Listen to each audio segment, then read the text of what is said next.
بسم اللہ الرحمن الرحیم۔ جناب محترم چیئرمین سینٹ صاحب، شکریہ آپ کا کہ آپ نے موقع دیا۔ میں اس سے پہلے کہ اپنی گفتگو شروع کروں تبرکاً قرآن مجید کی ایک آیت کو پڑھوں گا۔ بسم اللہ الرحمن الرحیم۔ قل ان تخفوا ما فی صدورکم او تبدوہ یعلمہ اللہ ویعلم ما فی السماوات وما فی الارض واللہ علی کل شیء قدیر۔ تم کہہ دو کہ اگر تم اپنے دلوں میں کسی شے کو چھپائے رکھو یا اسے ظاہر کرو، اللہ اسے جانتا ہے۔ اللہ زمین و آسمان میں جو کچھ ہے اسے جانتا ہے۔ اللہ ہر شے پر قادر ہے۔ یوم تجد کل نفس ما عملت من خیر محضرا وما عملت من سوء۔ ایک دن ایسا آنے والا ہے کہ جس دن ہر انسان جو اس نے انجام دیا ہے، چاہے اچھا ہے چاہے برا ہے، وہ اسے دیکھے گا۔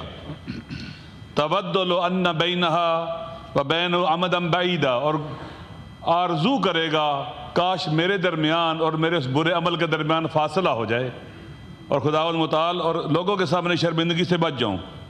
وَيُحَذِّرُكُمُ اللَّهُ نَفْسَهُ، اللہ تمہیں اپنے آپ سے ڈراتا ہے۔ یہاں ترجمے میں عذاب لکھتا ہے، یعنی جب اللہ اپنی طرف نسبت دے رہا ہے اس کا مطلب ہے کہ عذاب سخت ہوگا۔ وَاللَّهُ رَءُوفٌ بِالْعِبَادِ، اللہ اپنے بندوں پر مہربان ہے۔ دیکھیں، ہم جو بولتے ہیں، جو سوچتے ہیں، جو ہمارے دل و دماغ میں، خدا اسے جانتا ہے۔ خدا نیتوں کا واقف حال ہے۔ انما الاعمال بالنیات، انسان کے عمل کا دار و مدار نیت پر ہے۔ بری نیت سے، ریاکاری سے نماز بھی پڑھے تو باطل ہے اور خداوند تعالیٰ سے قبول نہیں کرتا۔ دیکھیے، ترمیم، آئین کے اندر ترمیم یہ پارلیمنٹ کا حق ہے جو آئین کے اندر موجود ہے۔ پورے پاکستان کے عوام ہم اس دور میں رہ رہے ہیں جو متوجہ ہے پاکستان کی طرف اور آئین ان ترامیم کی طرف۔ بچہ اس طرف توجہ کی ہوئی ہے سوشل میڈیا کی وجہ سے۔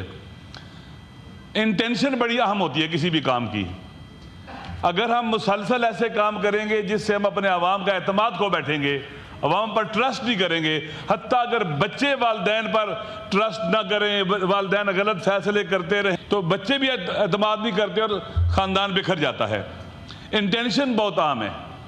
جب پہلی بار ترمیم کرانے کی کوشش کی گئی تیزی کے ساتھ، جلدی کے ساتھ، تو شکوک و شبہات پیدا ہونا شروع ہو گئے۔ یہ آئین جیسا کہ کہا گیا کہ وہ بنیادی ڈاکومنٹ ہے، سوشل کنٹریکٹ ہے عوام کے درمیان، جس پر ہماری فیڈریشن قائم ہے۔ لہذا ایسی ترامیم یا ایسے طریقے سے ترامیم کرنا جو آئین کے تقدس کو، اس کی حرمت کو پامال کر دے، خراب کر دے، تخریب کر دے، یہ مناسب نہیں ہے۔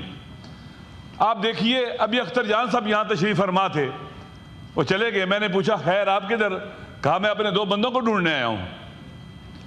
آئینی ترامیم اگر ظلم کر کے ہوں، آئین کے خلاف قدم اٹھا کے ہوں، لوگوں کو اٹھا کے کیے جائیں، بیٹھے ہیں اچھا بندے، اگر لوگوں کو اٹھایا جائے، اغوا کیا جائے، دھمکی دی جائے، یہ کون سی ترمیم ہے؟ یہ کس آئین کے مطابق ہے؟ کیا ہمیں اس کو کنڈیم نہیں کرنا چاہیے؟ ہمارے ساتھیوں پر، ہمارے کولیگز پر اگر اس طرح کا پریشر ہو، ہمیں اس کے خلاف سٹینڈ نہیں لینا چاہیے؟ اگر یہ آپ کسٹوڈین ہیں اس ہاؤس کے، اگر کسی بھی شخص کے اوپر دباؤ ہے، ہمیں اس کا دفاع کرنا چاہیے۔ اس کی عزت نفس ہے، اس کی انسانی کرامت ہے۔ پریشرائز کر کے، دباؤ کر کے اگر آپ رائے لے لیں گے، اس کی شخصیت ختم ہو جائے گی، وہ عوام میں بے آبرو ہو جائے گا، اور کسی کو بے آبرو کرنا گناہ ہے۔ اس طرح سے تو آئینی ترامیم نہیں ہوا کرتی۔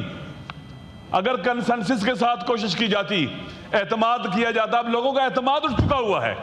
آپ مجھے بتلائیں عوام کے کتنے مسائل اور مشکلات ہیں، ان کے لیے تو فوری طور پر ترامیم کی طرف نہیں جایا جاتا یا اقدامات کی طرف نہیں جایا جاتا، اچانک راتوں رات کوشش کی جاتی ہے۔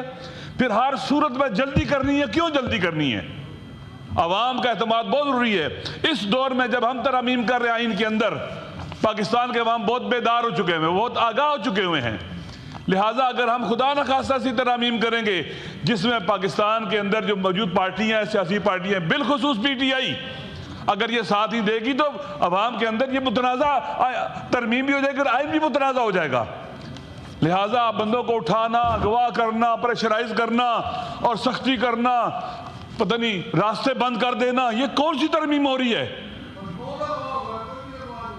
لہٰذا ضروری نہیں ہے کہ ہم آپس میں بیٹھ سکتے ہیں، یہاں پر ہم اکٹھے ہیں، ملتے ہیں، سلام کرتے ہیں ایک دوسرے کو، ایک دوسرے کو پر اعتماد کر سکتے ہیں۔ اس کے لیے ماحول بنانا پڑتا ہے، ماحول نہ بنائیں گے تو ہم اس کا نقصان اٹھائیں گے اور پاکستان کو نقصان کریں گے۔ میری گزارش یہ ہے کہ اس وقت پاکستان کے عوام میں دیکھ رہے ہیں، ہم سب کو دیکھ رہے ہیں، خدا بھی دیکھ رہا ہے۔ ریاست کی طاقت چند ستون ہوتے ہیں، جن میں سے ایک عوام کا اعتماد۔ اگر کوئی سسٹم اپنے عوام کا اعتماد کھو بیٹھے تو وہ نہیں چل سکتا، اس کے فیصلے بھی نافذ نہیں ہوتے، عوام اس کو قبول نہیں کرتے۔ میری گزارش یہ ہے کہ سینٹ کو، پارلیمنٹ کو اپنے اچھے اقدامات کے ذریعے عوام کے ٹرسٹ کو اور اعتماد کو حاصل کرنا چاہیے۔ میری گزارش، ہم چیختے ہیں کہ اٹھایا جا رہا ہے لوگوں کو، اغوا کیا جا رہا ہے لوگوں کو، پریشرائز کیا جا رہا ہے لوگوں کو، کوئی سنتا ہی نہیں ہے، کوئی جواب ہی نہیں دیتا۔ آئیں ہم پاکستان کو، پاکستان کی خاطر ہم اکٹھے ہوں، پاکستان کی خاطر ترمیم کریں، فرد واحد کی خاطر ہم نہ جائیں ایسی چیزوں کے پیچھے۔ پھر دیکھیں، قانون کے اندر، آئین کے اندر 3 قوہ مہم ہے، مقننہ ہے، مجریہ ہے اور عدلیہ ہے۔ اگر ان کا استقلال کوسچن ہو جائے گا، یہ اپنا استقلال کھو بیٹھیں گے، تو اس کا مطلب یہ ہے کہ آپ کا سسٹم نہیں چلے گا۔ 3 ستون ہیں، تینوں کو مستقل ہونا چاہیے، مداخلت نہیں ہونی چاہیے۔ اگر استقلال ختم ہو جائے گا، مقننہ یا مجریہ یہ کہ ساری پاور عوام نے مجھے دی ہے، آپ مجھے بتلائیں عوام نے کہاں پاور دی ہے اس وقت ہمیں؟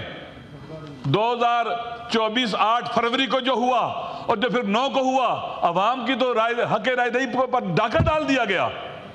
عوام نے نہیں اس طرح کا حق ہمیں دیا کہ ہم آئیں اور ایسی ترامیم کریں جس سے عوام کو کوئی فائدہ ہی نہ ہو، پھر ایسے طریقے سے کریں، بے ڈھنگے طریقے سے، بے ڈھنگے طریقے سے کریں کہ رئیسی عزت بھی ختم ہو جائے۔ میرے خیال میں جو ابھی ترامیم آئی ہیں، اگر کنسنسس کے ساتھ ہوتا اور آرام سے ہوتا، کسی کو شاید اعتراض نہ ہوتا، کسی کو اعتراض نہ ہوتا۔ لیکن ہم احتجاج کرتے ہیں اس بنیاد پر کہ کیوں لوگوں کو اٹھایا گیا، ایم این ایز کو اٹھایا گیا، سینیٹرز کے ساتھ زیادتی ظلم ہوا۔ اختر جان صاحب یہاں آئے، بیٹھے رہے کہ میرے 2 سینیٹر گم، میں نے ڈھونڈنے آیا ہوں، جو بھی ابھی آئے اس وقت نہیں تھے، وہ ادھر بیٹھے ہوئے تھے اختر جان صاحب، میں انہیں ملنے گیا۔ میں پارلیمنٹری لیڈر ہوں میرے بھائی جان، تو آپ مہربانی کریں، برداشت کر لیں، آپ نے بل تو پاس کروا لینا ہے لیکن برداشت کر لیں تھوڑا سا، کوئی مسئلہ نہیں ہے۔ مائنڈ اپ کر رہے ہیں، میں مائنڈ اپ کر رہے ہیں۔ دیکھیں یہ تو زیادتی ہے میرے خیال میں، یہ میرا ٹائم جو لیا ہے اس کو اس سے اضافہ کریں، آپ انٹرفیئر نہ کریں۔ لہٰذا اس مسئلے میں یہاں پر توجہ پلیز دیکھیں، ابھی میں نے لکھا ہوا ہے، میں بولوں گا۔ دیکھیں، ہم مولانا فضل الرحمان صاحب کا شکریہ ادا کرتے ہیں، جنہوں نے ایک انتہائی عقل مند سیاستدان کا رول پلے کیا، سمجھداری کا رول پلے کیا۔ وہ جو خرابیوں اور بربادیوں کے امکانات تھے وہ کم ہو گئے۔ ایک سیزن سیاستدان ایسے ہی کرتا ہے، اور میرے خیال میں دیکھیں، کاش اس کو آپ کو اگر عمل کرتے اور موقع ان کو دیتے نا تو آپ کو بندے اٹھانے کی ضرورت نہیں تھی، کسی کو دباؤ میں ڈالنے کی ضرورت نہیں تھی، آپ کا فائدہ تھا، آپ کی عزت تھی۔ اس میں ابھی کوئی عزت نہیں ہے، ابھی عوام کو سب کچھ پتہ چل چکا ہوا ہے، کون کون اٹھا ہوا ہے، کس کس کو دبایا گیا ہے، کس کس کو لالچ دیا گیا ہے، تو تمیز کے ذریعے لالچ، تہدید، ڈرا کر یا دھوکے کے ساتھ، تو یہ نہ کرنا پڑتا، سب کی عزت ہوتی، صاحبان کی عزت ہوتی، ہم سب کی عزت ہوتی۔ واللہ عوام کی نظروں میں اگر ہم گر جائیں گے ہماری کیا حیثیت رہے گی؟ اگر آپ مولانا صاحب کو اور ٹائم دیتے اور وقت دیتے، مجھے یقین ہے چیزیں بہتر ہو سکتی تھی، اور بہتر ہو سکتی تھی، اور کسی کے ساتھ زیادتی کرنے کی ضرورت نہ پڑتی۔ لہٰذا میں آخر میں مولانا صاحب کا شکریہ ادا کرتا ہوں کہ مولانا نے اپنے تئیں بہت زیادہ کوشش کی ہے، شکریہ، اور ان مسائل کو حل کرنے میں انہوں نے ایک رول پلے کیا ہے۔ میری بات کیا محترمہ بے نظیر بھٹو اگر آج ہوتی، وہ اس طرح کے پریشرائز کر کے اٹھا کر لوگوں کو آئین میں ترامیم کرنے کی حمایت کرتی؟ کبھی نہ کرتی وہ۔ لہٰذا میرے خیال میں آپ اس جماعت کے کسٹوڈین بھی ہیں، اس سے تعلق بھی رکھتے ہیں جس کی ایک جمہوری تاریخ ہے، آپ ان چیزوں کو ڈسکریج کریں اور ان کا راستہ روکیں تاکہ ہمارے ملک میں آئندہ ہمارا اعتماد بڑھے، ٹرسٹ بڑھے، حیثیت اور اہمیت بڑھے۔ شکریہ۔